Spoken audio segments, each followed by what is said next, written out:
ध्यान रखें 10-12 मिनट में इसको प्रिसाइज करके बताएं तो धन्यवाद। हेलो, फॉरेस्ट राइट एक्ट की बात तो आप लोग कर ही रहे हैं। मेरा ख्याल है कि तो मैंने तो कोई बड़ा काम नहीं किया, तो आप लोग सारे हिमाचल में लगे हैं पिछले 2008 से। मैं तो साथ रहा और फील्ड में तो आप लोगों ने ही काम किया। मैं तो सिर्फ सब जगह घूमता रहा और घूमता हूँ, वो बात ठीक है। अभी देखिए, जो इन्होंने सवाल किया उसका यह है कि यहाँ अभी हिमाचल के दूसरे जिलों से भी लोग आए हैं और वो आदिवासी इलाकों के नहीं है। वहाँ फॉरेस्ट राइट एक्ट का क्या मतलब है? सच देखे तो कुछ नहीं है। आदिवासी इलाका हो चाहे गैर आदिवासी इलाका हो, दोनों जगह फॉरेस्ट राइट एक्ट बराबर लगता है। हम वन निवासी की परिभाषा में सब आते हैं। हिमाचल प्रदेश के 95% लोग अर्बन आबादी को छोड़ तकरीबन, ठीक है ना। ये कोई जरूरी नहीं है कि आदिवासियों के, इनके लिए सिर्फ इतना है कि 2005 हमारे लिए कि 3 मुश्तका कौन लाओ, इतना ही फर्क है और ज्यादा फर्क नहीं है। आपके यहाँ भी इंडिविजुअल क्लेम मिलेंगे, इनके यहाँ और इनके यहाँ मिल रहे हैं। बहुत अच्छी बात है कि अभी मिले पहली बार। अब एक कम्युनिटी क्लेम की जो बात है यहाँ पे, कम्युनिटी क्लेम टाइटल मिल रहे हैं। कुछ पिछले मिले थे ज्वार वैली में, है ना, और उसके बाद थोड़ा चंबा में, अभी बलियान में मेरे ख्याल 24 मिले हैं और 114 के करीब डीएलसी से पास हुए तो टाइटल नहीं आया है। अब वो मैपिंग कर रहे हैं देखतों के स्थान की। वो कोई एजेंसी आएगी, वो 1000 लेते हैं, वो सैटेलाइट से मैप वो बनते हैं उनके, तो फाइनलाइजेशन चल रहा है। परंतु उससे करेंगे क्या?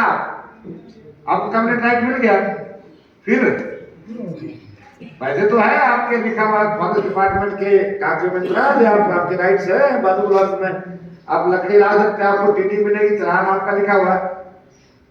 करेंगे क्या?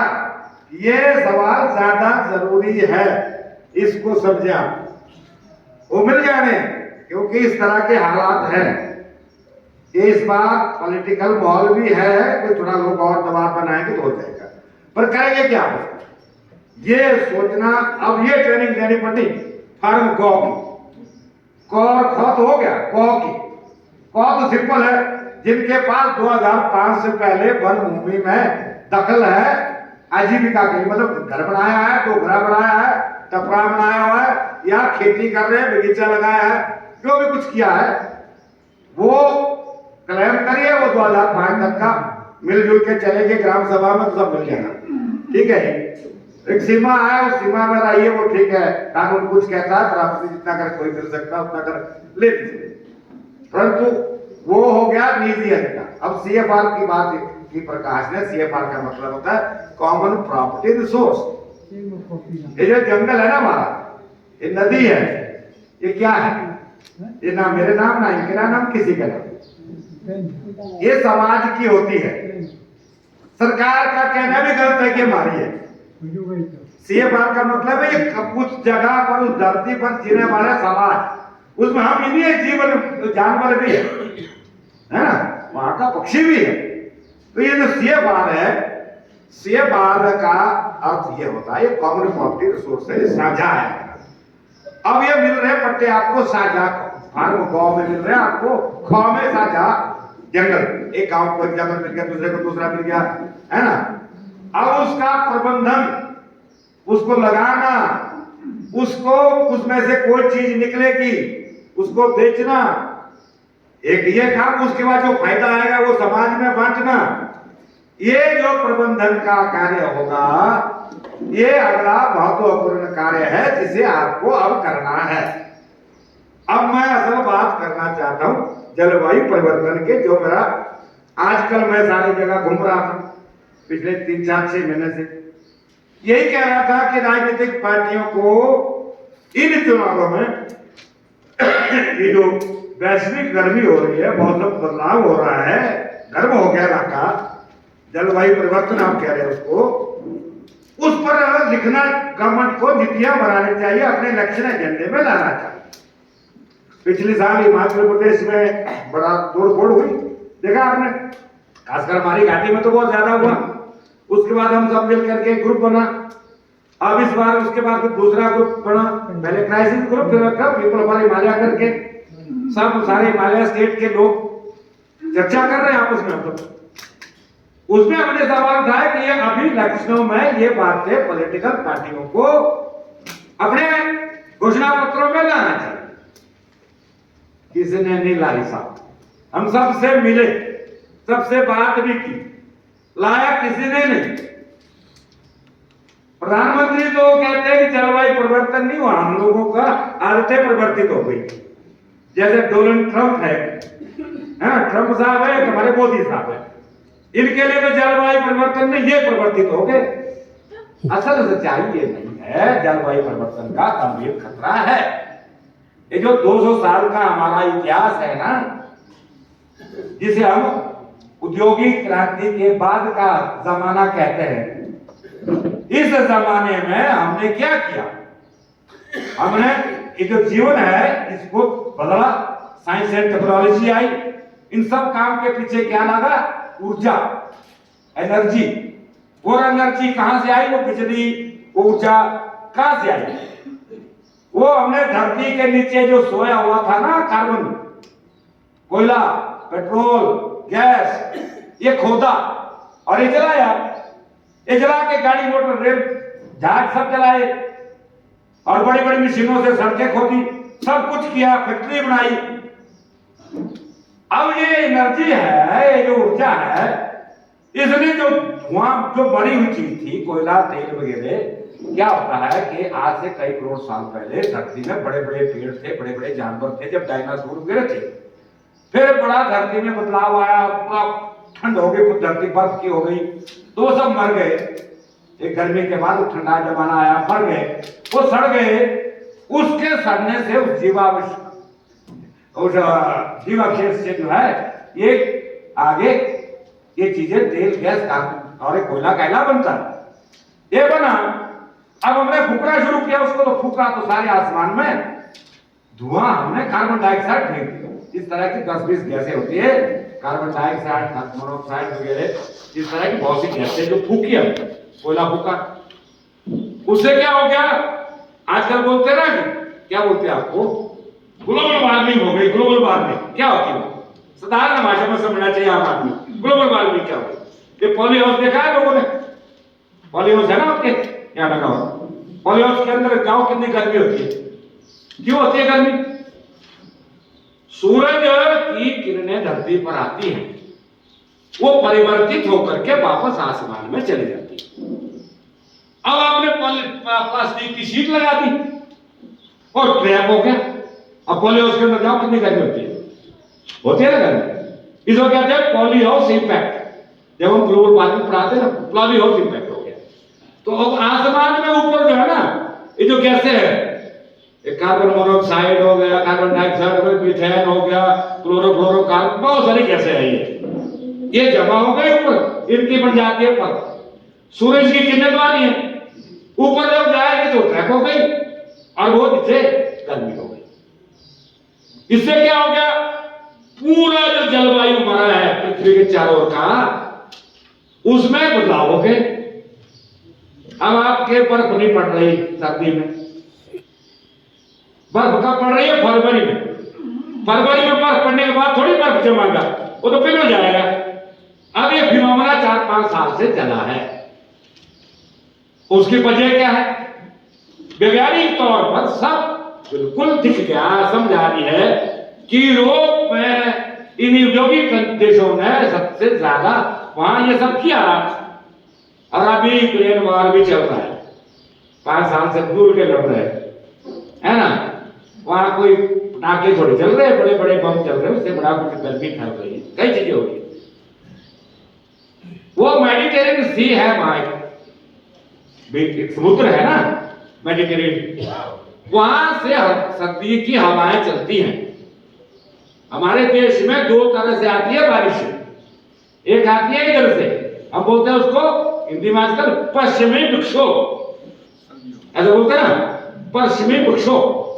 वो सर्दियों में चलती है सितंबर अक्टूबर के बाद।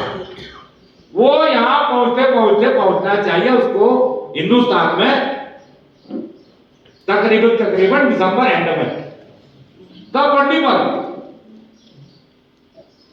अब क्या हो रहा है 3-4 साल से, 4-5 साल से वो वहां मेडिटेरेनियन सी में जो टेम्परेचर इस बात में देख रहा था 56 डिग्री तक जा रहा था, है ना, और आपका पूरा साइकिल जो है 2 महीने लेट हो गया।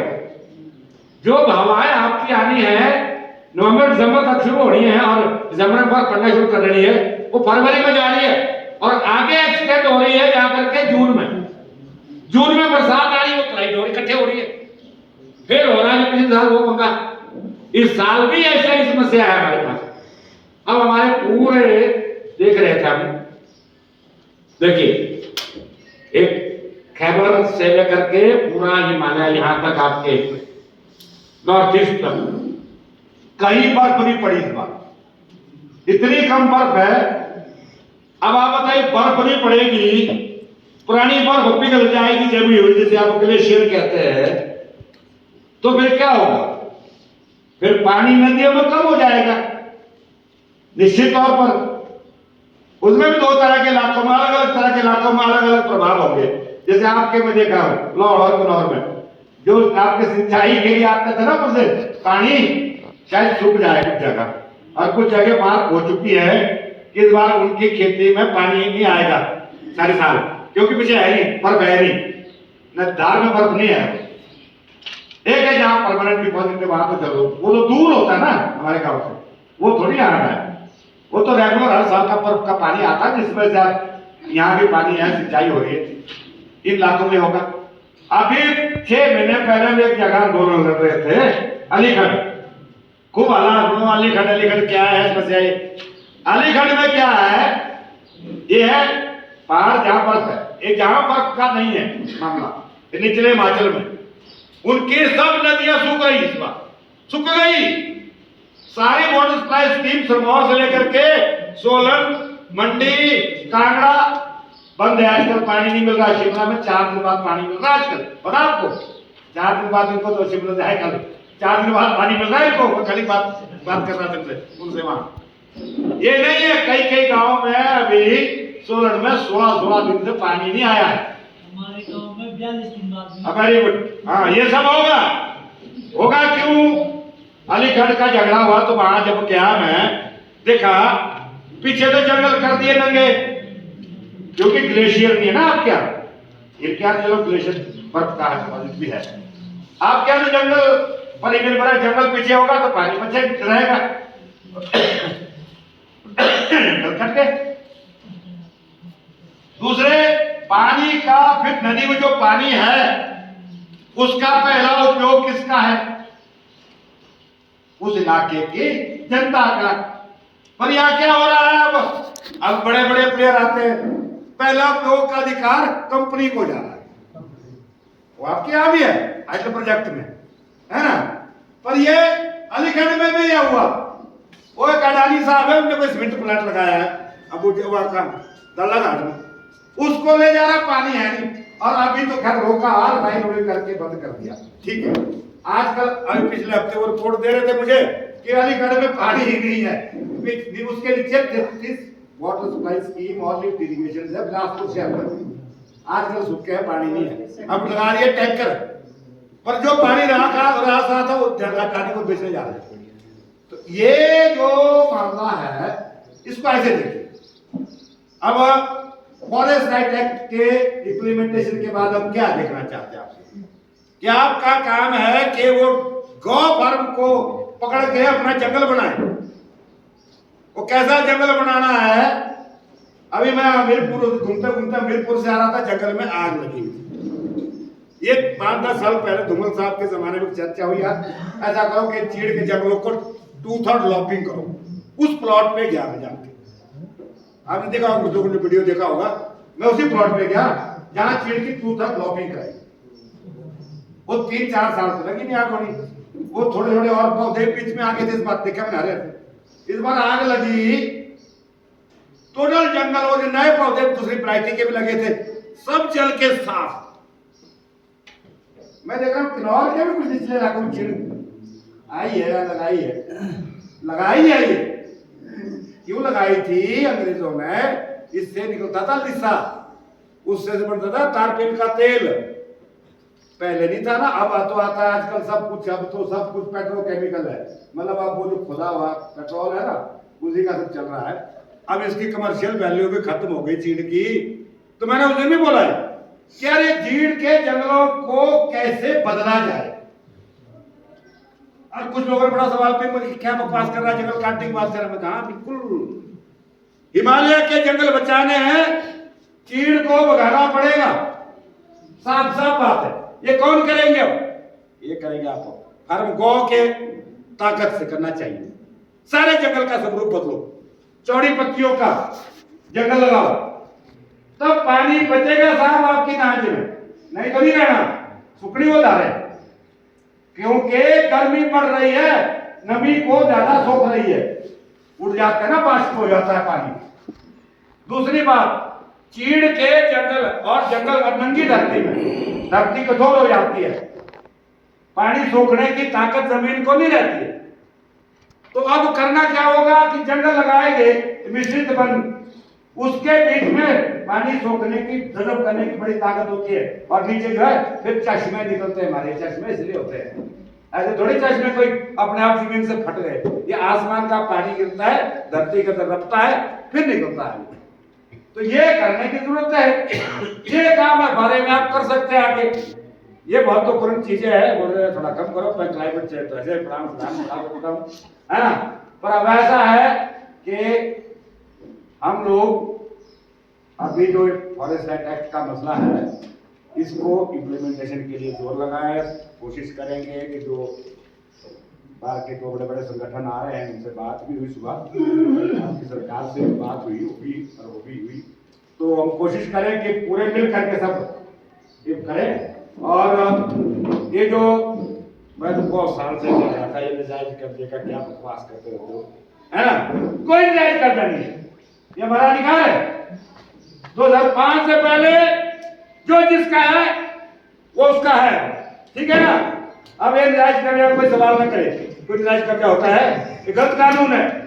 हमने बहुत पहले कहा था, और यहाँ की रैली में एक नारा लगा था, है ना, और वो बड़ा पोस्टर लगा था स्क्रोल में, इट इज अवर राइट, क्या था वो, इसलिए नहीं कुछ और था, we are not encroacher, we are right holders, ठीक है ना। So we are not encroacher. ये बकवास कुछ लोगों की तरफ से हो रहा है जो शहर में रहते हैं, और लोअर हिमाचल में भी कुछ गलतफहमी है, थोड़ी सी दिमाग को ठीक करे। वो सोचते हैं वो पहाड़ियों में जो है सेब के बीच में रख के 100 बीघे, ऐसा कुछ नहीं है। और खुद अभी भी प्रॉब्लम हिमाचल में हमारे सामने ये है कि हम कांगड़ा में कैसे काम करें, मंडी के लोअर हिमाचल में कैसे काम करें, बिलासपुर में कैसे काम करें, सोलन के निचले इलाकों में कैसे काम करें, ऊना में कैसे काम करें। और फॉरेस्ट राइट की चर्चा करने के अभी बात ही नहीं हो पा रही यार। और वो कहते हैं ये तो पहाड़ियों का मसला है हमारा, अभी उस दिमाग को बदलना पड़ेगा और ये बात कहनी पड़ेगी कि भाई ये सिर्फ हमारा मसला नहीं है, वहां भी मिलना चाहिए। हुआ क्या, परेशानी क्या है? देखिए, हम लोग जो अपर हिमालय के हिमाचल के लोग हैं, यहाँ खेती में कमर्शियलाइजेशन हुआ। लोअर हिमाचल में खेती में मक्की के अलावा कुछ नहीं, तो इसलिए ज्यादा खेती छोड़ दी। अब देखो फैलो लैंड कहते हैं, एक शब्द आ गया फैलो लैंड, मतलब खाली बंजर जमीन। और बंजर जमीन में मैं बड़ा खुश हुआ, सड़क घाट गया, मैं कहा यार बड़ा मजा आया। उनकी भी नहीं बोला, बोल क्या, मैं कहा 20 साल पहले तुम यहाँ लगा देते कुछ मक्की मुक्की, तो खा सकते जंगल को, जंगल हो गया, देखिए खूब मजा। मैं कहा खाने हो गया, वेरी गुड, जंगल लग गए, जमीन खाली, जमीन पे कोई स्टेक नहीं है, सड़क घाट जाइए कोई नहीं बीचता, खेती कुछ जंगल हो गया है। ये कांगड़ा कुछ एरिया में हो गया ऐसा, है ना। अभी तो वहां से आए भूचंगर के एरिया, खेती करते ही नहीं लोग, तो इसलिए वो सीरियसली ले ले। पर यह है कि जंगल में सारे हिमाचल में दखल दी जाए तो ठीक हो जाएगा, मामला बढ़ेगा। एक बात अंत में ये कहना चाहता हूं, हम पूरे हिमालय के राज्य सबसे ज्यादा त्रस्त होने वाले हैं क्लाइमेट चेंज से। सबसे ज्यादा गर्मी का इफेक्ट यहाँ पड़ रहा है। और ये जो कहने की बात है, हम 1 सदी में 2 डिग्री टेम्परेचर राइज हो चुका है। सच ये है, बता नहीं रहे। होता क्या है, 2 डिग्री राइज होने का मतलब होता इफेक्ट उसका फ्लक्चुएशन हो जाता 18-20 डिग्री भी। इस बात का ध्यान रखें, विज्ञान है। धरती का टेम्परेचर होता है मीन 18 डिग्री, अगर 2 डिग्री ऊपर जाता तो कई जगह वो पहुंच जाएगा 65 डिग्री। ये फर्क पड़ता है उसका। तो 2 डिग्री के ऊपर जा रहे हैं, इसलिए बहुत प्रॉब्लम। दूसरा है इस देश के लिए सबसे बड़ी प्रॉब्लम, पानी कहाँ से आता है? ड्रिंकिंग वाटर कहाँ से आता है?